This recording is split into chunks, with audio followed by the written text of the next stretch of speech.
we have to solve this equation for x. So we have 2 raised to x minus 8 over 2 raised to 3x, 2 raised to 2x, 2 raised to 2x is equal to 0.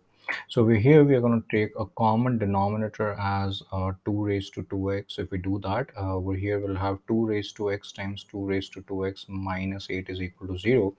If the rational expression is 0, which means that just the numerator will be 0. So 2 raised to x times 2 raised to 2x minus 8 is equal to 0.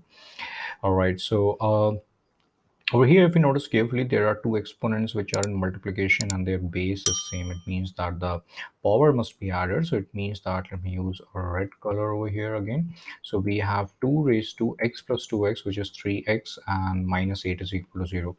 If we add 8 both sides, we have 2 raised to 3x is equal to 8, which means that 2 raised to 3x is equal to, now if you notice carefully, 8 is nothing but the cube of 2. So it can be replaced or rewritten as 2 cube.